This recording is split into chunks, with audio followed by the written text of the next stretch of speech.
Live from the Washington, D.C. area, it's the Inside Scoop. All the news that our viewers want to know. Now, here's the host. Welcome to Inside Scoop, Virginia. I'm your host, Catherine Reed, and tonight we're going to be talking about taking care of our aging population. Joining me tonight, I have on my left, Shauna Severo, who is the Assistant Director of Patient Care Services here in Fairfax County. And to her left is Sharon Lynn, who is the Director of the Fairfax Agency on Aging. Thank you, ladies, so much for joining me. Thank you. Glad to be here. So we have the baby boomer generation, of which I am the tail end, and the greatest generation, which we think of as our World War II generation, continue to age, and they are a large population. And so we in the county have been very fortunate that we have a county that makes it a priority to take care of the people in our county, from the very youngest to the oldest. And I would like for our viewers to know tonight, what are some of the services or programs that we have, particularly for aging people who need services because of things like dementia and Alzheimer's, or those who need assistance, or families who need assistance with caregiving, and perhaps to talk about how the stereotypes that we have in our minds of what it means to age are perhaps not what we think they are. Okay. Well, I'd like to start off by just talking about adult day health care. And the county has 4 centers that serve both the elderly person with dementia or cognitive and physical impairments, and also the family caregivers. So you talked about this concept that we think of most elderly being in institutions, and we have seen a significant shift over time where family members want to keep their elderly parents at home, and the elderly are choosing not to go into institutions. They want to remain in their home with their families. So this program, the Adult Day Healthcare Program, allows the older adult with cognitive and or physical impairment to go to a day center and be very engaged in social activities, exercise. They go on field trips. They have entertainers come in. It's a very vibrant place to go. And while they're at this center during the day, it gives respite to the family members who are providing 24/7 care at home. So they can continue to work or volunteer or engage in other activities. Because as you mentioned, we have this, what we often refer to as the sandwich generation. Right. So you have the people our age who have, children at home and also elderly parents that they're caring for, and it can be very demanding. So this is a program that we have 4 throughout the county that really gives the family caregiver respite from that day-to-day caring, and it provides a great opportunity for older adults with cognitive and or physical impairments to get out of the house and participate in a very vibrant program. So continuum of care is something that I have heard so much about, Sharon. Explain, when we talk about continuum of care, what it means for this population of people. Well, I think what we're referring to is that there's a huge range with the older population. There are many people, even in their 80s, that need absolutely no help at all. They're perfectly independent and doing just great. And other people in their 60s may need a lot of help. They may have early dementia, they may have had a stroke. So it's a vast range of what's needed. And across that all is the caregivers who are involved, whether they're local or whether they're far away. And so I am the director of the Area Agency on Aging, and that agency in every community is the focal point for finding out information about all the services in the community, whether they're government, whether they're nonprofit, whether they're private. So we are the place that people would call to find out. And so we have intake workers who are very experienced social workers who listen to what the caller says, ask questions, what's going on, and then they can tell them about the services that might be appropriate for them. And then we would, and very likely, refer to adult day health care if that seems like a good option. And if they would really rather be at home, or they are maybe at a level where they would be very interested in going to a senior center, where they're more independent and they want to take trips and take classes and have dance and exercise classes, or whether they, just want, or they just need a little bit of help in the home. So we can provide the resources for all of that. You bring up something interesting, because I sit on the board of several nonprofits, but what are some of the nonprofits that you work with that can deliver services that maybe people don't know exist? Well, there's a nonprofit called the Shepherd Center, and yeah. there's several of those, and those are retired people that want to get together and take classes and learn from each other, but who also want to give back to the community. And so they often provide rides to older adults who can't drive, or even younger disabled who can't drive, and take them where they need to go. So that's an example. There are some that are specialized for the multicultural community, like there's the Korean Community Service Center, which offers services for Korean older adults. So there's many, many nonprofits out there. That's fantastic. So you talked about the fact that you've got 4 centers. Where are those 4 centers located? I mean, it's a big county of 1 million people. It is a big county, and so we try to locate them strategically throughout the county. We have one in the Herndon area, and we have one in the Mount Vernon area, so both ends of the county. We have another one in the McLean area, and then one in Alexandria, right on the border of Fairfax and Alexandria, near Landmark. And they're open from 7 to 5:30, so people who work could, drop their mother or father or sometimes spouse off, be able to go to work and then pick them up at the end of the day. What is the process? If somebody was interested in exploring that, what would be the process from saying, I never knew that that was available, to how do I get my spouse or parent into the program? That's one of the challenges that we all encounter, because we call these, some of the centers, the best kept secret in Fairfax County. And it's really not until you're in dire need that you're searching for these services. But the county has a very good website that has all of the long-term care services kind of consolidated on that one website. But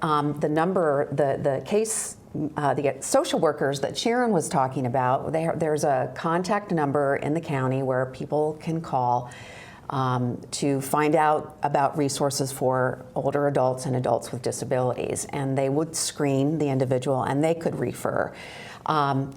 People will oftentimes go to their doctor, and we try to get the information out to gerontologists in the area, so that if family members are caring for a loved one with Alzheimer's, the physician will refer them to the centers. But if they're interested and they find the center that they're interested in coming to or going to, we would set up an appointment, and the family would bring their loved one in and kind of spend a couple hours there so that they get a sense of what the center is all about. And usually we do it around lunch so that they can sit and have lunch with the other participants. And then during that time, the family member, the family caregiver, is talking to the center nurse coordinator and filling out the application and talking about the process. One of the nice things about the program, too, is it's on a sliding scale. The fee for the service is on a sliding scale. And it's determined on the elderly's income. So if I were to bring my mom from Denver and I was looking to enroll her in an adult day healthcare center, my salary would not be considered in determining the fee. It would just be my mother's salary. Right. So it's very reasonable. The fee right now ranges from $16 a day to $107 a day for 7 to 5:30. No, that's breakfast fantastic. And lunch and entertainment, and so it's a That's very amazing. reasonable program in terms of what you have to pay. I think home care is typically what. It's $20 an hour. Yeah. So right it's now. Yeah. Right. Yeah. $20 an hour, and for some people, home care that's what they need or want. Mm-hmm. But the issue that I have with just home care is that the individual is home alone in front of the TV. Sometimes socialization it's getting aspect, out, right? And engaging with other people and engaging in activities and stimulating the mind and also the exercise that they get when they get out. So going forward, what your department does as far as sussing out any new nonprofits who might have services they want to offer, as far as in the future, in some way expanding either the scope or the breadth of your services. Where do you see this going in the near term? Well, we have a wide array of services now, and we have a partnership with a public-private partnership with ElderLink, which is it's partly Inova, partly the Alzheimer's Association, and partly the county. And that, through that nonprofit, is one way that we can use to sort of expand our services when we want to. We're restricted a lot of ways with the positions that we have for county employees. So having this partnership has been such a blessing because we can add more programs. And right now there's really, across the country, a push forward for prevention, health prevention programs. So the Health Department and Area Agency on Aging both have a chronic disease self-management program. We focus on the older adults, and the Health Department focuses on people a little younger than 60. We have an independent living program, which is a fall prevention program. And that's really a big trend, and preventing hospitalizations. Anything we can do to work with the hospital system to do that is also, what we're seeing in the future. What is the one best point of information? It is our Aging, Disability, and Caregiver Resources line, and that's 703-324-7894. 7894. I hope everybody got that down, because this is what I think people need, is to sort out what's available, what the process is, who they can talk to for guidance. I think a lot of people struggle, as you said, until they're in dire circumstances, and then they're not sure where to turn. If they forget that number, just remember Area Agency on Aging and Google it. Go to the fairfaxcounty.gov website, click on older adults. It'll take you right to that older adults page, which can tell you about everything from tax relief for seniors to housing issues to senior centers to all kinds of different activities and services. Well, I think, as I said, that we're quite fortunate that we live in this county where we have the ability to support an aging population with so many different services. As we wrap up this particular segment, if you can repeat the number one more time, I think our viewers want to get their pencil ready to write this down. 703-324-7894. Okay, and I think they'll probably capture that and put it up on the screen a little bit later so that people have that resource. And I want to thank both of you, too, for coming in and helping us to really shed light on the challenges that older adults have in this county, and the fact that we do have services to help them to cope. And their caregivers, and you are so right to mention the fact that it is not just about the elderly. Absolutely, many services for caregivers. Thank you for the opportunity to highlight these programs. We'll talk some more with another guest about geriatric nursing and what that can afford for us in the future as far as being more effective in our care. Art, a universal language, an expression of culture, of self. And now, thanks to Empowered Women International, a way for emerging and established immigrant and refugee artists and artisans to find hope to earn a living while enriching the lives of all of us. Empowered Women International, making a better America every day. For more information on Empowered Women International's educational programs, or to make a tax-free donation, contact cfrip@aol.com.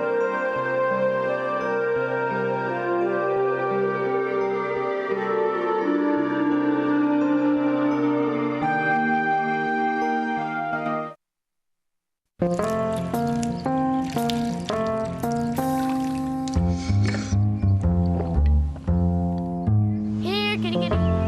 Here, kitty, kitty, kitty. Here, kitty, kitty. You'd think it would be easy to tell which kids have trouble with their eyesight. But that's not always the case. Even though 1 in 4 children may have a vision problem, eye doctors tell us the symptoms aren't always so obvious.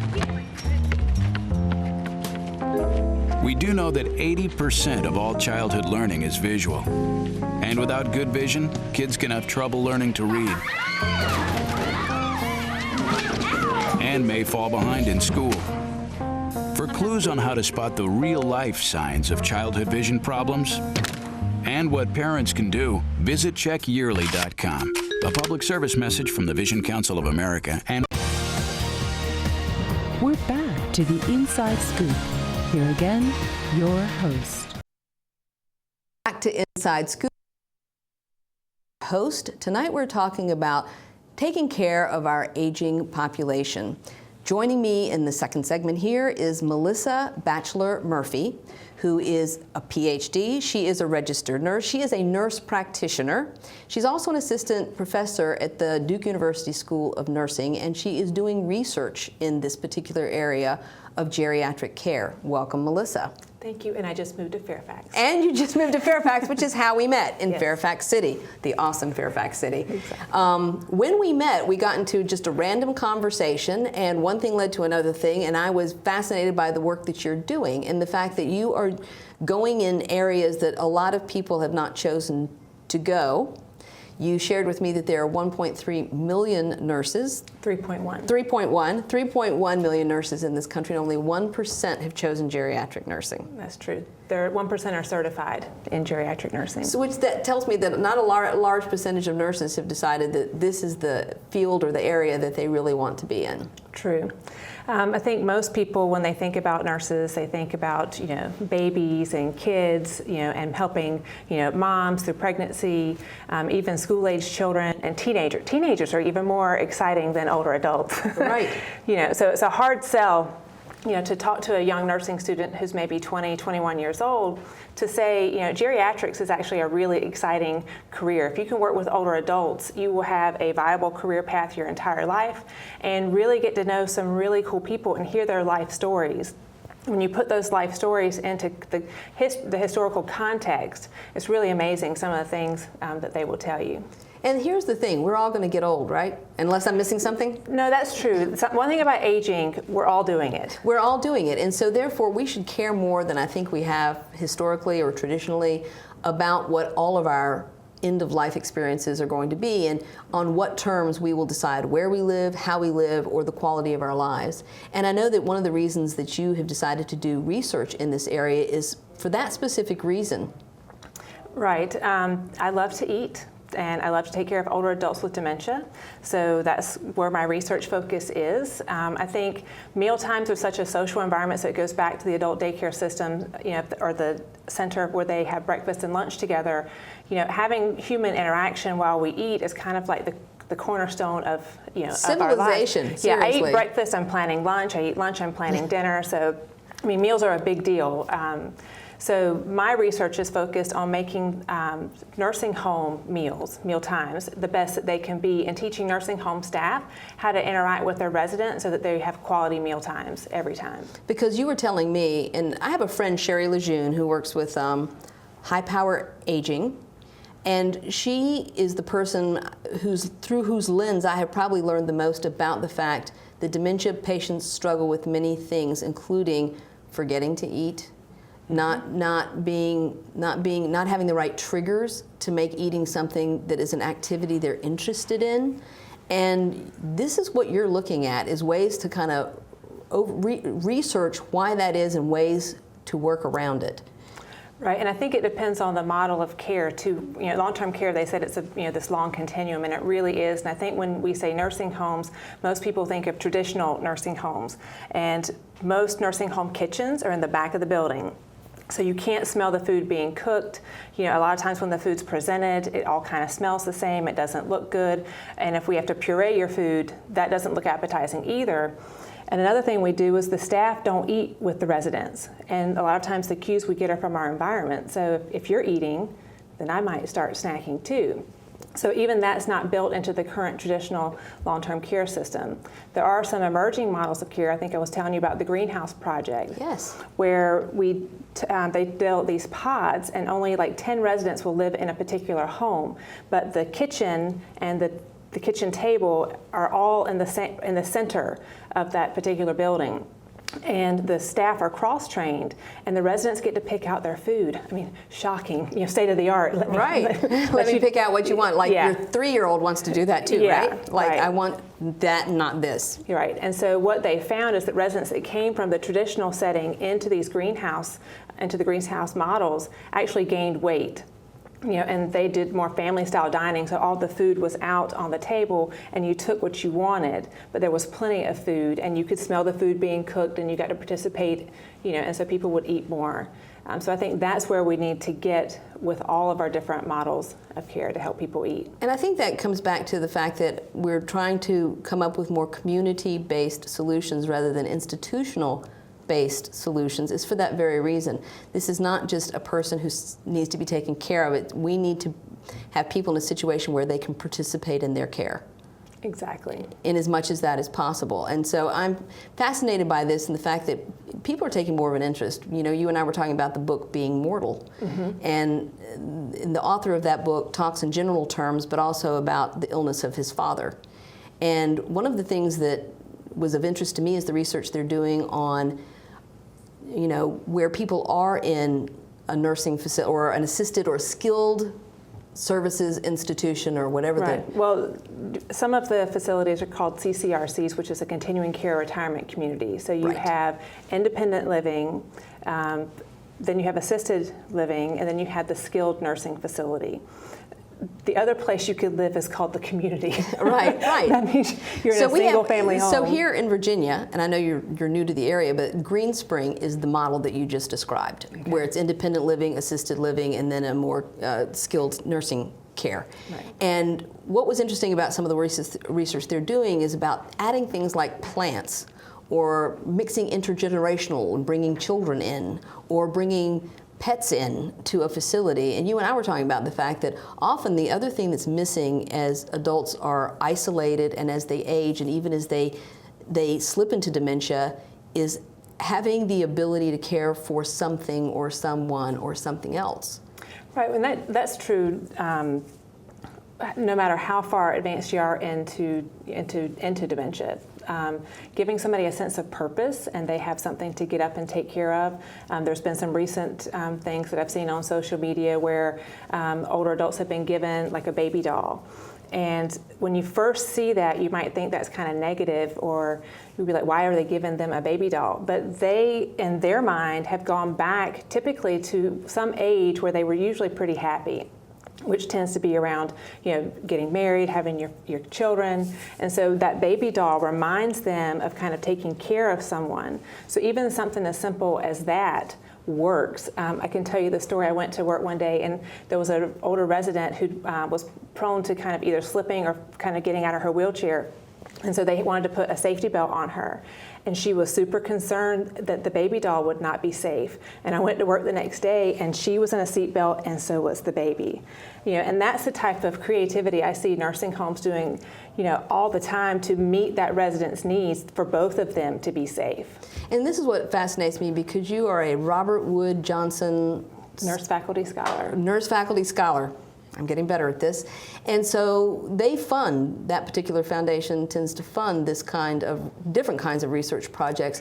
But do you see going forward that there is going to be funding and more interest in doing this kind of research?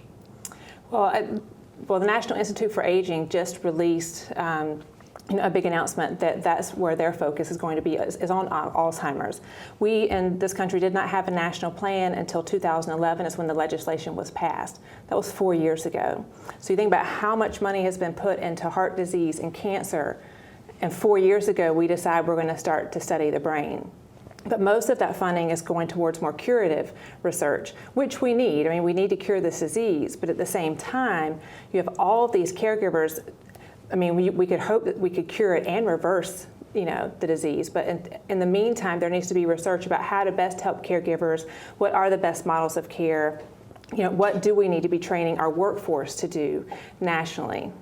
Absolutely, because as we said, the baby boomers are, in fact, we're just all arriving at the same place, and it's a large population. Yeah, so I think in 2011, the first baby boomer turned 65, and 10,000 people a day turned 65 in this country. And that will happen for the next, now it's 13 years, because it was 17. 10,000 people a day are having birthdays and turning 65. Right, so one would imagine that this research would be something all of us of a certain age would be interested in, because personally, as I age, I want to have the best experience possible with whatever challenges I might face, to know that someone has figured out the best ways to give me a really good quality of life. And isn't that really what we're talking about at this juncture? And again, I will refer back to the fact that it's not just for the person being cared for, it's their caregiver, since more caregivers also need to be trained or in some way, and you talked about that with helping to feed patients with dementia or people with dementia, is the fact that there are some methods that are more effective than others, and people don't know it. Right. Do you want to talk about caregiver stress or go into the feeding? Well, we're talk about for the time being. Let's talk, because we're going to wrap up the segment pretty shortly here. But I want to talk about the fact that you have discovered methodologies that can easily be shared. It's not complicated. You don't need a day-long training program. In fact, you can show people in a few minutes. Yeah, I could show you right now. So basically what my main research focus has been over the past couple of years is testing different hand feeding techniques. A lot of times when we say we recommend hand feeding over tube feeding, no one's really ever looked at how we actually get the food from the plate into that resident. And sometimes residents don't understand what we're doing to them, and so they might clamp their mouth shut or turn their head away from us. And most of the time, that behavior is interpreted as resistive. And so there are three different hand feeding techniques, two of which are passive and don't really engage the resident. And then the third technique is underhand feeding, and that is a method where we actually engage the resident, in that movement. Right, and you showed me how you do that. You basically come around and help them under their arm, so that they are actually engaged. It was going to be a little bit difficult to do this here, but it's a different model, it's a different method. But the minute you showed it to me, I understood immediately, and I know that and it's when you experience it, you do. And I guess you could just go to YouTube and Google hand feeding techniques and dementia, and the demonstration video will come up, because it's hard enough to explain the differences in person, but try writing them into a grant. Try writing them into a grant, right? Or to publish, on it, but. Basically, the underhand technique is a way we already know to give verbal and visual cues. So we went back to when you see me eating, when you smell the food, when you follow that movement, you'll imitate me. But this is a way to support that movement all the way through, to provide them a motor cue. Eating's the first activity of daily living that you master in childhood. It's the very last one that you lose in dementia. So it's an innate part of humankind that we're going to eat as long as we can. And so what we have to do is set up a situation to maximize that. That's fantastic. And when we come back in the next segment, we're going to drill down a little bit more and talk about caregivers. So please join us after this break, and we will let Melissa guide us through a little bit more of this information.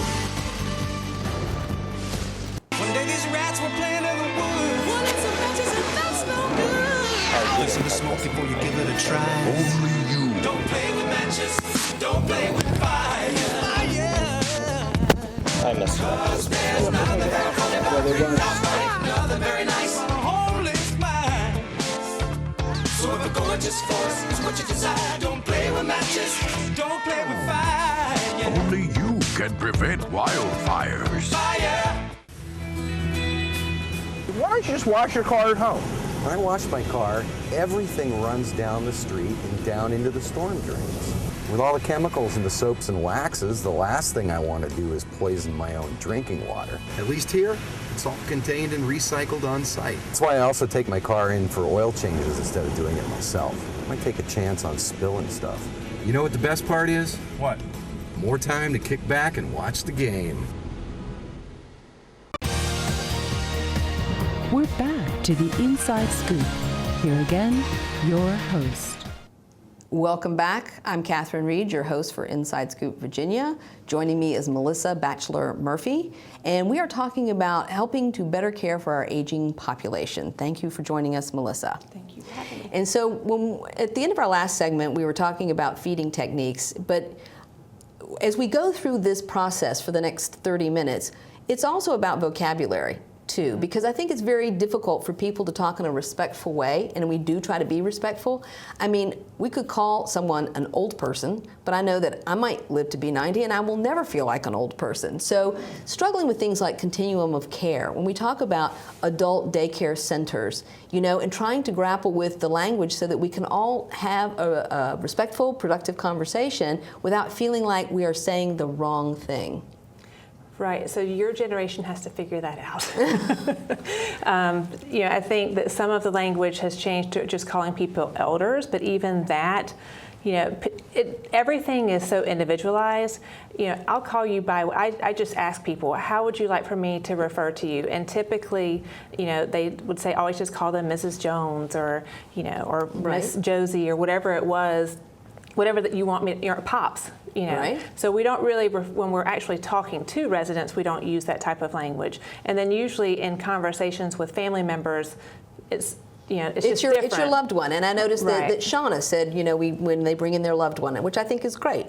You know, but again, I think we all try to figure out the best way to have this very delicate conversation about things we really need to address, because this is an aging population of people, but it is a continuum. Somebody who's 60 might need more care than somebody who's 80.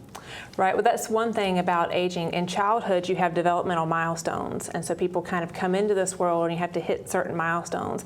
But as we age, it's, you know, it's kind of a crapshoot, and it just depends on, you know, different lifestyle factors. You know, did Genetics, you smoke? right. Did you drink? Did you eat too much? Did you ever exercise? Didn't you? Did you have, you know, accidents that caused injury? You know, what health conditions do you end up with? So you can have someone who's 90 years old and someone who's 65, and you know, they could be two very different types of people. So it really just varies. It does, but they're not decremental stages to aging, which I think students, I know especially, would love, you know, to be able to put someone in a category. But it's hard. It really is very hard, especially because what you have to do is convince them to know who they were before they got sick. Because no matter how old you are, when you get sick and you're in a hospital bed, you look really old and really sick. And you know, new nurses have a hard time believing that you were ever just on the golf course, you know, 24 hours ago. Wow, that's true, and I would never have thought of it that way. So, but you have to ask the family, what were they doing yesterday? What were they doing last week? Because that's what you want to shoot for, is to get them back to their baseline and get them back to what they were doing. Well, you talk about how we all have sort of a mental age that we go back to, and that there's again research been done on this that says, you know, you might have dementia, but there are certain cues that take you back very strongly to a place where that's internally how old you will always be. And we were talking earlier before the show about how music has become a very powerful way as a trigger or a cue to take people back to this internal sense of self and who they were. Yeah. Well, music and memory are very linked. I mean, you can hear a song today and it takes you back to when you were like, you know, I always remember exactly how old I was when I first heard that song. That part of your brain remains intact even in the very advanced stages of dementia. So Shauna was telling us that they were doing a project with George Mason University to where they're bringing in iPods that have individualized playlists on them.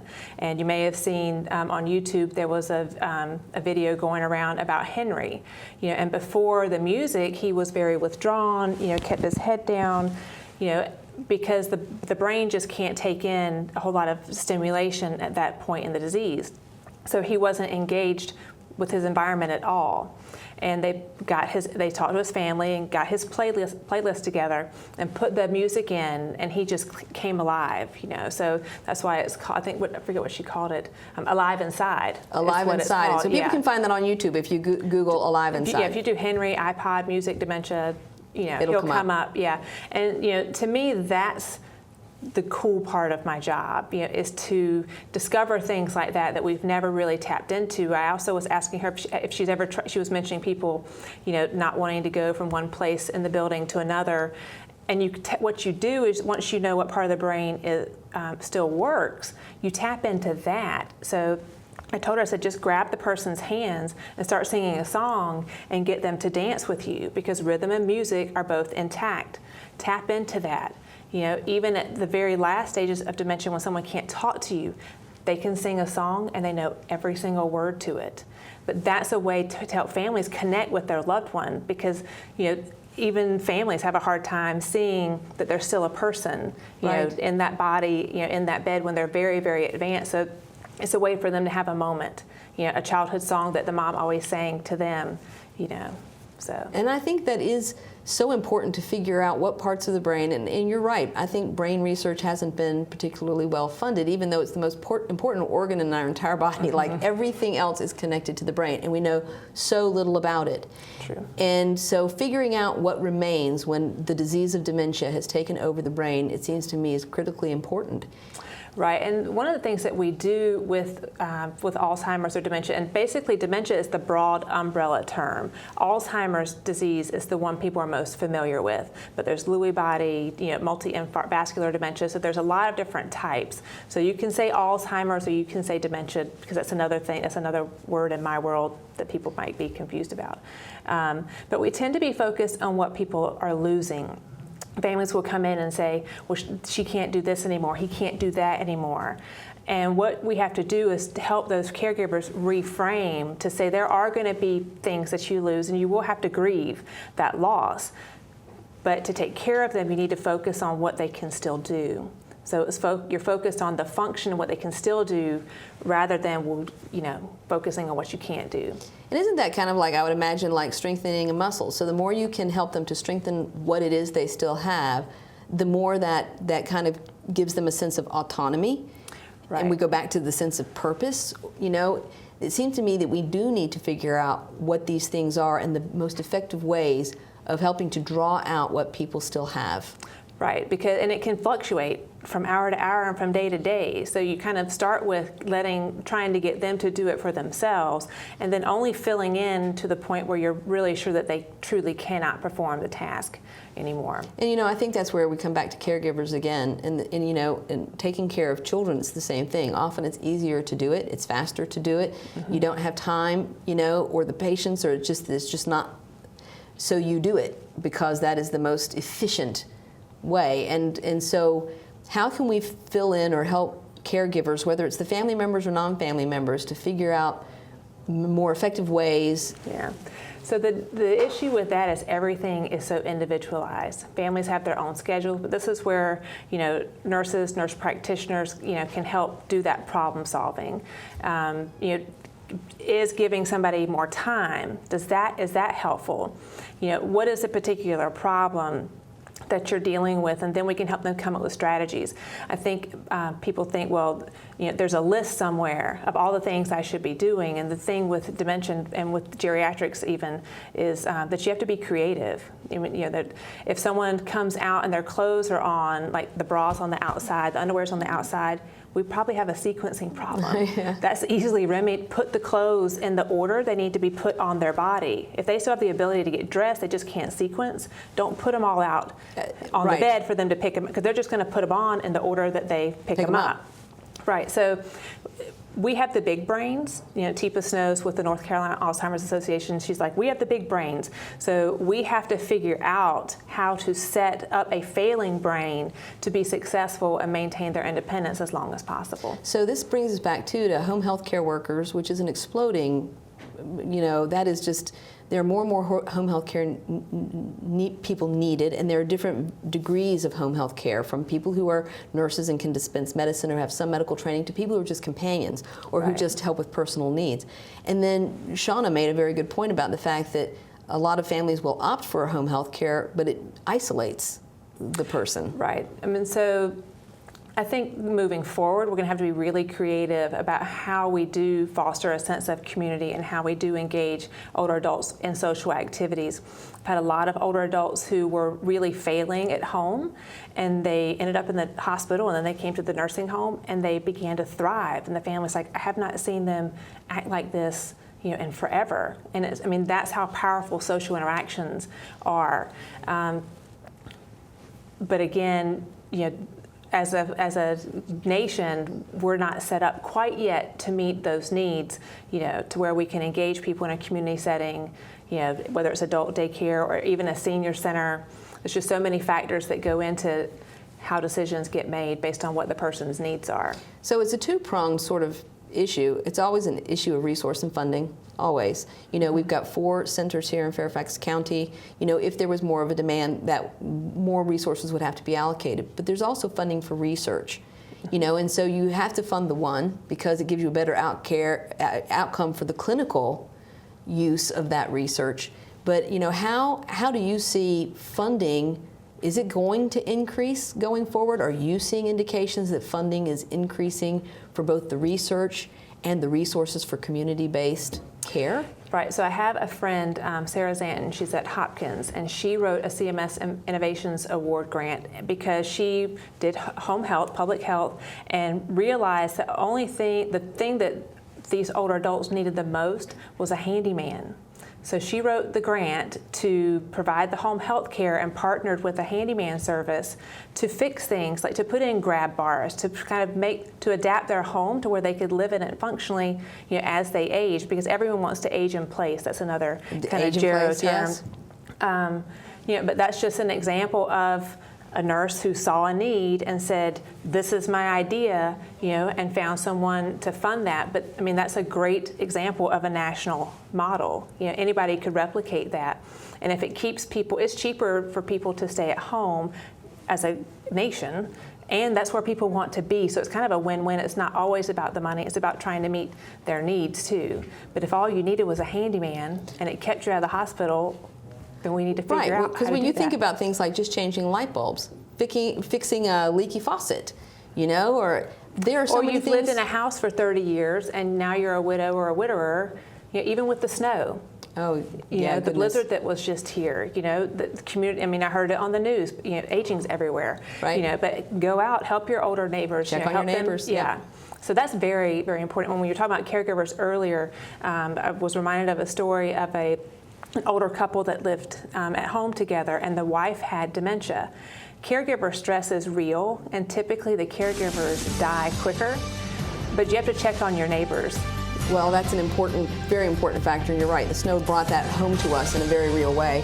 When we come back from our break, we're going to dig a little bit deeper and ask Melissa some even more pointed questions about how we can better take care of our aging population here in the county.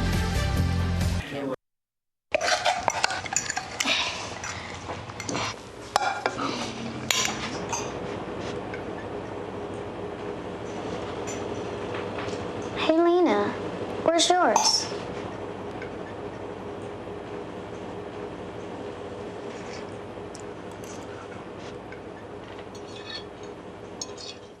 Would you notice if you were missing half your kidney function? According to the National Kidney Foundation, 20 million people have chronic kidney disease, and 20 million more may be at risk and not even know it. Anyone with high blood pressure, diabetes, or family history of chronic kidney disease is at risk.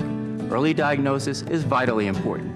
To get the whole story, talk to your doctor and visit the National Kidney Foundation at kidney.org or call for a free brochure. Because when it comes to chronic kidney disease, you might not know the half. We're back to the Inside Scoop. Here again, your host. Welcome back to the final segment of Inside Scoop Virginia. We are talking tonight about aging and assisting our aging population. Joining me is Melissa Batchelor-Murphy, who is a PhD, and she is also a nurse practitioner. So thank you again, Melissa, for joining us tonight. So we had talked before about nurse practitioners and how they're different from nurses, and the fact that I'm not sure how many people really understand the distinction or why it matters. Right, so within nursing, we have 2 different entry-level degrees to practice. So you can either be an RN and have an associate degree or a baccalaureate degree. The Institute of Medicine put out a report a couple of years ago, you know, to kind of help move us to where all RNs have a baccalaureate degree. And that's typically when people think of nurses and at the bedside, that's the level that they think of a nurse being. The next step at the master's level is to be an advanced practice nurse, and you can be a clinical nurse specialist, a nurse practitioner, and there are various different kind of specialties. You can be a pediatric nurse practitioner. You could have been geriatric nurse practitioner, but they've actually moved that now to you're an adult geriatric nurse practitioner. It was a way to put geriatric nurse practitioner content into all of our adult nurse practitioner curriculum, because that makes sense. Yeah, so it was instead of keeping it a specialty in and of itself, to make sure all of the nurse practitioner workforce was trained with geriatric content, because as we've talked about before with healthcare and healthcare reform, people need to be into some type of primary, medical home, so that nurses, and I think that nurse practitioners, and certainly even the people applying to our program to become nurse practitioners, are saying this, that nurse practitioners are going to be the ones providing primary care, and physicians are going to become even more highly specialized. Specialized, yes, and I see that too, because I see a nurse practitioner, and that suits me fine, because I'm not seeing them for being ill. I'm seeing them for just sort of wellness care, getting the annual exams and checking my cholesterol and my blood pressure. And I see too that we are going to need more people to provide that primary care than we need people providing specialized medicine. Right. Well, you need someone to coordinate your care, and especially if you're older and you have 20 medications and 30 medical diagnoses, and you're seeing all these specialists, someone has to, at the end of the day, help kind of reconcile that and make sure that all the different providers are talking to each other. Because if you have 10 medications and you end up with drug interactions, you end up delirious, then you end up in the hospital. So you have to be sure that you have some type of primary care provider looking at all of those things. And again, I think our healthcare has shifted from a focus on illness and curing illnesses more toward wellness and keeping people healthy. And I think the shift in healthcare and focus really is about outcomes. What we're interested in is the outcome. Are people healthier? Can they live at home longer? Can they function independently? I mean, psychologically, are people feeling like their health is where they want it to be? And so nurse practitioners, and I'm very interested in who is becoming a nurse practitioner, because I see, just anecdotally, more men going into nursing. Right. So right now we have about 7% of that 3.1 million nurses, are men, and we're trying to get more and more men to come in, as well as other cultures. We just need a lot more diversity in our profession, because the people that we care for are a lot more diverse. And so there have been Johnson & Johnson's had a campaign about increasing diversity in nursing, which includes men. The Robert Wood Johnson Foundation has also funded a lot of initiatives, because it's a great profession. I just think that a lot of times people don't think about it and all the different things that nurses can do. I mean, I was in nursing school before I realized all the stuff that nurses could do, and I was like, oh, I could work in home health, I could work, at in a clinic, or I could go work in a hospital. Of course, I never thought I would work in a nursing home, but that's the only place I've ever worked, besides geriatric primary care. So you kind of find your niche, but so that way you can, even though you're changing jobs, you have this whole career, of all these different things that you can do. So how do you think that community colleges are going to factor into people's point of entry into nursing and healthcare? So typically right now at the community college level is where the associate degree nurses come from. But the push now is for people to get that BSN, that bachelor's degree, within 10 years. But there's a lot of different collaborations between community colleges, so like Nova in this area, with George Mason and any of the other baccalaureate programs in this area. But to kind of decrease time to graduation, so it doesn't take as long for you to get your degree once you have that associate's degree and you have practice. So there are different initiatives like that. I was reading through George Mason's kind of their strategic plan, and so those are some of the different things that they're doing to try to because move people through. To me, with the explosion of home health care workers, and a lot of the people who do that are women. They are women of color, and a lot of them are new Americans. They're immigrants. And to figure out how to take what they know how to do and do well and put them on a track, no matter what age they are, to get them this higher level of experience, to me would seem like a goal we would want to look at as a community. Right.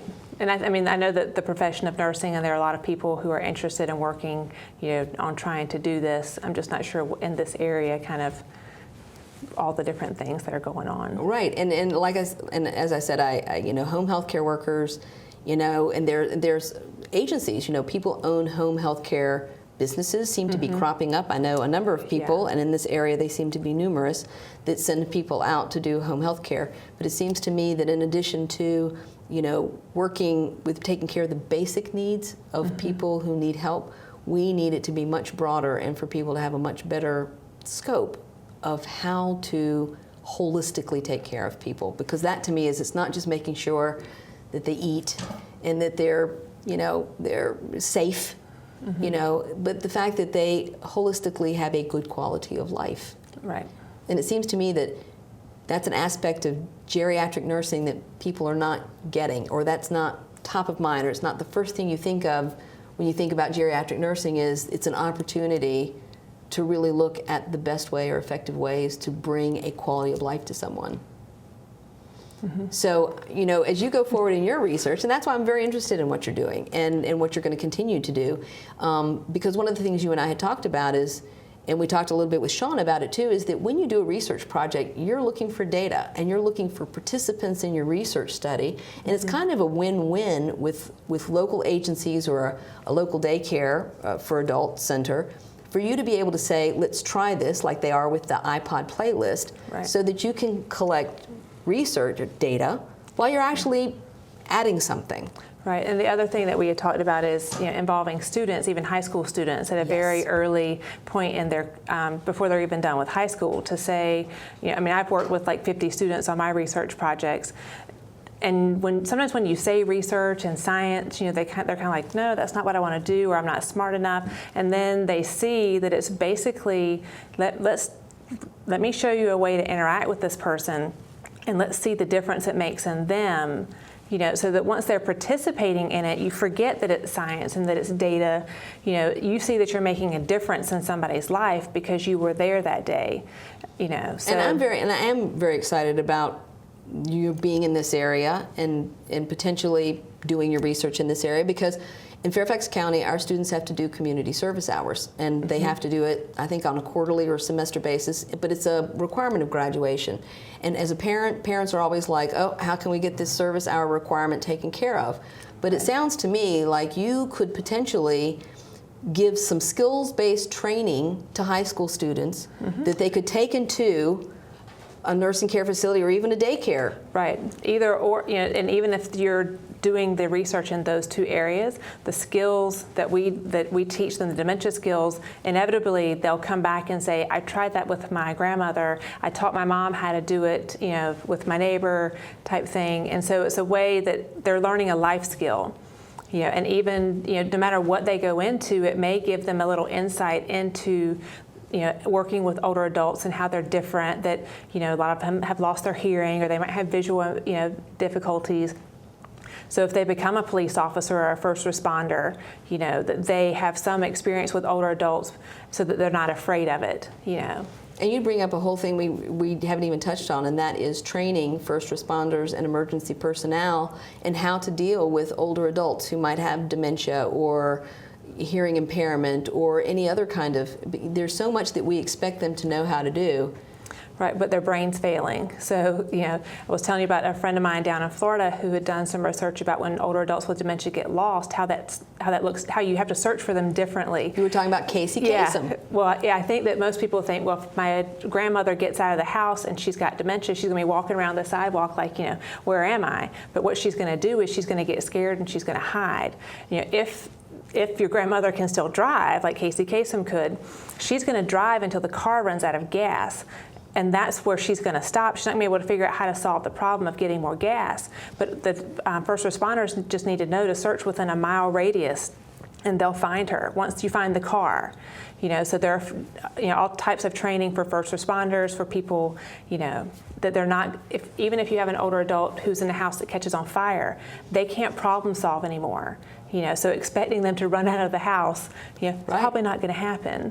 You know, and then people are like, well, why didn't she? And it's like, well, because, you know, she didn't have the ability to think through and problem solve. So are there programs or is there funding for studies or anything that kind of goes into a community to look at the effectiveness or the efficacy of giving first responders that kind of training? Yeah, I think generally for studies of that nature. You know, it's just making that right connection between an agency that wants to do a particular project and connecting them with the scientist, you know, to do that. You know, I don't think most people think of nurses as scientists, but you know, that's what I'm technically supposed to say. I'm a nurse scientist.